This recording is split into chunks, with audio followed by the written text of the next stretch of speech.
आज हमारे इस कोर्स का लास्ट वीडियो है जो कि है कोऑर्डिनेशन। ये एक बहुत छोटा सा टॉपिक है, तो चलिए इसको जल्दी से खत्म कर लेते हैं एंड हमारा कोर्स भी इसके बाद खत्म हो जाएगा। आप सबसे रिक्वेस्ट है कि हमने ये कोर्स बहुत मेहनत से बनाया है एंड सबसे बड़ी बात ये फ्री ऑफ कॉस्ट है। अगर आप इस कोर्स को पूरा देखते हैं तो आप बिना किसी पैसों के पूरा आईएससी का कॉमर्स क्लास 12 सीख सकते हैं, वो भी 1 महीने के अंदर में ही। सो आपसे रिक्वेस्ट है कि अगर आप इस वीडियो को देख रहे हैं तो इस कोर्स को शेयर कीजिए। हमने कोर्स का प्लेलिस्ट का लिंक अभी आई बटन में दे रखा है, आप उसे शेयर कीजिए क्योंकि ये आपके बहुत काम आने वाला है एंड हमने भी बहुत मेहनत की है। सो अगर आप इसे शेयर करते हैं तो हमारी भी कुछ हेल्प हो जाएगी। सो चलिए कोऑर्डिनेशन पे आते हैं। पहला है coordination is the function of management which ensures that different departments and groups work in a synchronised manner. Therefore there is unity of action among the employees, groups and departments. It also brings harmony in carrying out the different tasks and activities to achieve the organisation's objective efficiently. अब coordination क्या होता है, हम लोग जानते हैं कि साथ में मिल के काम करना, यही कोऑर्डिनेशन कहलाता है। सो कोऑर्डिनेशन एक ऐसा फंक्शन है मैनेजमेंट का जो कि हमारे ऑर्गेनाइजेशन में जो भी काम चल रहा है उनको एक सिंक्रोनाइज्ड मैनर में करने के ऊपर में ध्यान देता है। सारे काम जो है वो एक सिंक्रोनाइज्ड तरीके में होने चाहिए। जितने भी एम्प्लॉइज हैं उनको साथ में मिलकर काम करना चाहिए, जितने भी ग्रुप्स हैं उनको भी साथ में मिलकर काम करना चाहिए एंड सारे डिपार्टमेंट्स को साथ में मिलकर फंक्शन करना चाहिए। यही कोऑर्डिनेशन होता है कि साथ में मिलकर काम करो।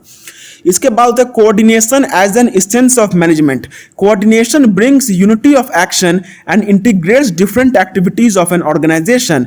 Coordination is considered as the essence of management because of the following reasons. अब कोऑर्डिनेशन जो है वो एसेंस है मैनेजमेंट का। वो क्यों है? पहला है coordination is needed to perform all the functions of management. In planning, coordination is required between main plan and supportive plans of different departments. अब जो मेन प्लान बनाया गया है एंड उसके सपोर्ट में जो दूसरे लोगों ने प्लान्स बनाए हैं, इनके बीच में कोऑर्डिनेशन होना चाहिए, तभी सारे प्लान्स ठीक से काम कर पाएंगे। फिर इसके बाद ऑर्गेनाइजिंग में coordination is required between different resources of an organisation and also between authority, responsibility and accountability.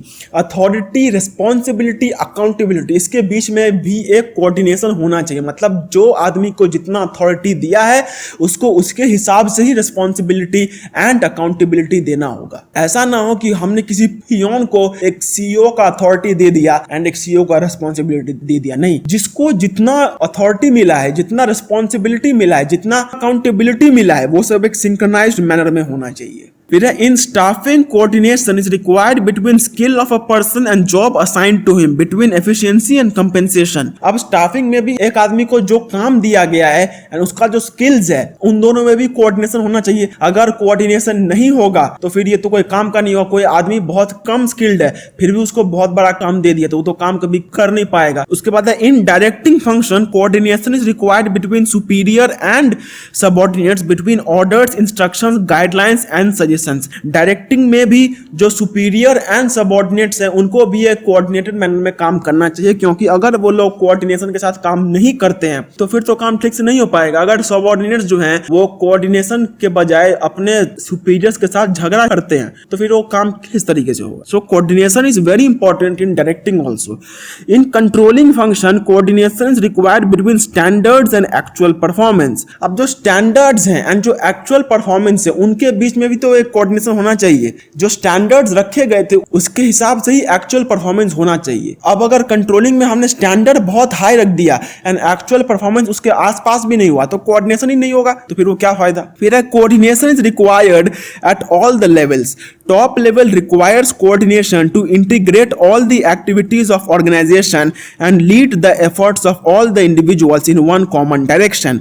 Top level को भी कोऑर्डिनेशन चाहिए क्योंकि टॉप लेवल के जो आदमी है उनके बीच में भी कोऑर्डिनेशन होना होगा, तभी वो लोग काम कर पाएंगे। Coordination is required at the middle level to balance the activities of different departments so that these can work as a part of one organisation only. Middle level में भी जो आदमी है उनके बीच में भी कोऑर्डिनेशन होना चाहिए। Lower level requires coordination to integrate the activities of workers towards achievement of organizational objectives. अब lower level में workers होते हैं and उनको organization के basic काम करने होते हैं, तो ताकि वो organization के basic काम coordination के साथ कर सके, इसलिए lower level पे भी जरूरत है. So coordination is required both at the top level, at the bottom level, at the middle level. Next is coordination is the most important function of an organization. Any company which fails to coordinate its activities cannot survive and run successfully for a long period of time. जो company अपना coordination जो है वो ठीक से नहीं करती है वो ज्यादा लंबे समय तक नहीं टिक पाती है. For example, Alvin Company established in 1942 was the first company to produce a double-decker bus. It was running successfully as a leading electronic industry, especially in refrigeration industry. By the end of 1980, the company faced the problem of coordination. There was lack of balance and integration of different activities. As a result, the company started facing huge losses, and by 1993, company had an accumulated loss of rupees 168 crore. Company failed to balance its departmental activities and product folios. तो आप यहाँ पे एक example देख सकते हैं कि Alvin company 1942 में स्टैब्लिश हुई जो कि डबल डेकर बस की थी, बट क्योंकि उसमें कोऑर्डिनेशन ठीक से नहीं हुआ, कोऑर्डिनेशन का प्रॉब्लम हो गया, तो वो कंपनी हाई लॉसेस में जाने लगी. Company fail to balance its departmental activities and product folios. So in short we can say without coordination no company can work efficiently and earn profit. बिना coordination के कोई भी कंपनी अच्छे से profit नहीं अर्न कर सकता है, या फिर वो लॉस ही अर्न करेगा, या फिर बहुत केसेस में कंपनीज बंद भी हो जाती है. So coordination is very important. So guys हमारी ये आज की वीडियो यहीं पे खत्म होती है. एंड इस वीडियो को खत्म करने के साथ साथ मैं आपको बस एक ही एडवाइस देना चाहता हूं कि आप प्लीज इस वीडियो पे पूरे डिपेंडेंट ना हो जाएं. मैं आपसे रिक्वेस्ट करूंगा कि आप जिस भी बुक को फॉलो करते हैं आप एक बार उस बुक को जाके पढ़िए, एकदम से इस वीडियो पे डिपेंडेंट मत हो जाइए.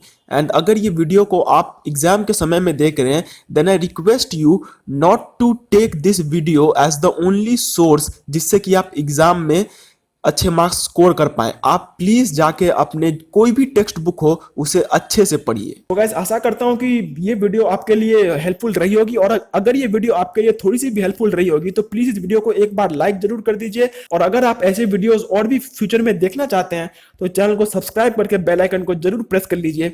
और अगर आपके कुछ भी डाउट्स, क्वेरीज या फिर क्वेश्चंस हैं उनको कमेंट सेक्शन में कमेंट जरूर कीजिए.